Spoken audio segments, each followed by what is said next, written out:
Hello explorers, and welcome to the very first episode of our newest segment, PQ Rewind. Because season 2 of our decentralized storyline is right around the corner, we thought now would be the perfect time to give you a little bit of a refresher on everything that happened in season 1. So whether you are new to our community and would like to catch up quickly, or whether you've already read the storyline and would just like a short summary before getting right back into it, this video is the first of a 3-part series that tells you everything that you need to know. So without further ado, welcome to the episode, and let's get right into it.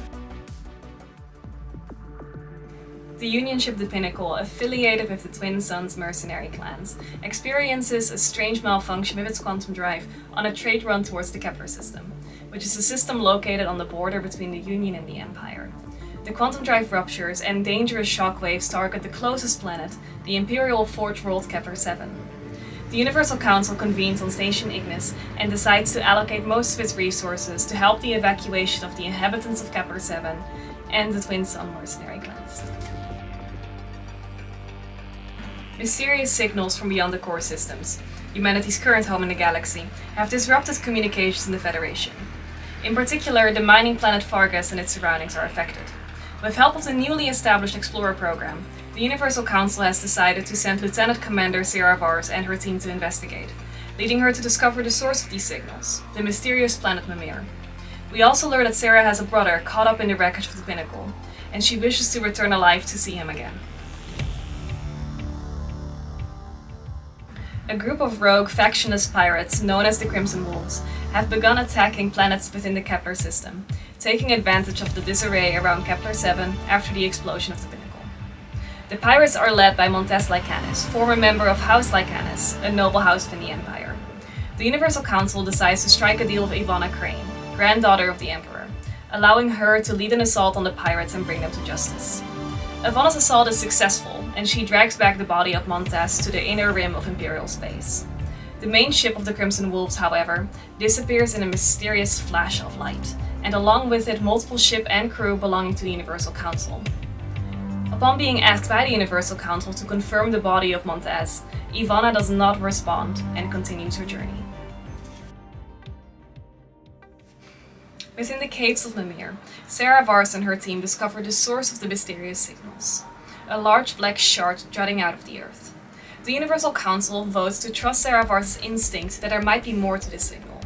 Her team's experiments on the shard whip the local wildlife, the Quillets, into a violent frenzy, forcing her and her crew to retreat further into the cave structures underneath the planet, with no visible escape route in sight. The Universal Council has voted to send Nicholas Castrell, Sera Varse's second-in-command, to lead a rescue mission into the caves of Mímir. Castrell discovers that Sera Varse's team has left behind crewmates to serve as human waypoints as they venture down further into the planet's interior. From Sera Varse's discovered audio logs, it appears that there was a much larger source of the mysterious signals emanating from Mímir. In the meantime, the Twin Sun mercenaries are finally extracted from the Pinnacle after the quantum drive explosion near Kepler-7. The bodies of the survivors are absolutely riddled with quantum, and they are taken to Station Ignis to recuperate. Among them is Sera Varse's brother, Caspar Varse. Lucille Whitlock is an employee of the Tonicom Defense, a corporation on the Union Federation border. She discovers that the Union fringe planet of Morn is using a proprietary Tonicom fusion generator. The Universal Council votes the planet should give the generator back. However, a sect of the Ojin Kai, a morally dubious Union mercenary clan who has made Morn their base of operations, decides to put up a resistance. This leads to a fierce battle on the planet of Morn. Union forces come to assist the Federation, led by a man called Cillian Mercer. Cillian Mercer is a central figure in the Gumayan mercenary clan. The Ojin Kai sect is defeated, and the fusion generator is returned to the Tonicom Defense. In the aftermath, Lucille Whitlock, who is presumed dead, is abandoned on the planet of Morn. There, she is approached by a man who calls himself Emmet, and is a leader of the mysterious group called the Faceless. They appear to have some sort of enhanced cloaking technology. He invites her to join the group, and after a bit of a conversation, she accepts. Julius Lycanis, head of House Lycanis, was brought onto the council as a sign of good faith by Emperor Solus Crane. However, on a trip back into Imperial space, Julius was found murdered in his cabin. It appears that he was stabbed and poisoned. After consulting the Oracle, the Empire suspects that the Federation is somehow involved. The Universal Council votes to have a DNA test conducted, and discovers that Julius was murdered by none other than his son Montes Lycanes, who at that point was still supposedly held captive by the Empire on Eden, the home planet of House Lycanes. In the meantime, Cillian Mercer has taken it upon himself to continue the eradication of Ojin Kaiv in Union space. He rounds up any remaining members and holds them captive aboard the Bastion. During the expedition on Mímir, a giant anomaly of light similar to the one seen in the Fight of the Crimson Wolves swallows up the entire planet with Sera Varse, Nicholas Castrell, and everyone else who was still planetside. The Universal Council votes to send the Panoplia, the expedition's central command ship, in an attempt to rescue everyone. However, this Class S ship is completely destroyed upon impact with the anomaly. Nevertheless, this impact does seem to reduce the anomaly's volatility, stopping it from advancing for the time being.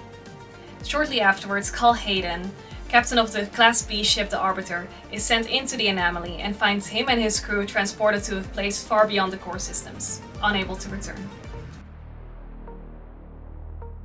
The condition of the Twin Suns mercenaries who survived the explosion of the Pinnacle begins to worsen. The Universal Council decides to treat them aboard Station Ignis, which results in the death of all but 3 of them, including Casper Vars. This treatment procedure also leads to the discovery of a new form of quantum. This new form is dubbed organic quantum after its extraction from organic life. This new substance is kept on Station Ignis. Isa, Esau, and Jacob, the 3 surviving members of the Twin Suns, are sent back into Union space. Although researchers do note oddities in their behavior, like paler skin and their unwillingness to communicate. Dissent within the Empire regarding the dubious nature of the capture of Montes Lycanes has grown. On the imperial planet of Ixis Beta, a populist activist group known as the Vulpusaculi has called for a public display of Montes to prove that the Empire is indeed holding the Power Guard captive. The Universal Council has voted to allow for such a display, and a network is established to broadcast Montes to all of the core systems, putting an end to the rumors of his escape once and for all. However, the ship ferrying Montes to the Imperial capital is found empty halfway from planet Eden, with no signs of an escape. Montes Lycanes, if he ever really was on the ship, has disappeared. The anomaly that swallowed Mímir and destroyed the Panoplia begins to expand, seemingly reacting strongly to the Arbiter being sent in. The Universal Council votes to have the fleet stationed around the anomaly stand their ground, in an attempt to halt its advance. They are seemingly successful, as the anomaly begins to retreat in size and collapses in on itself, leaving in its wake the returned planet of Mímir.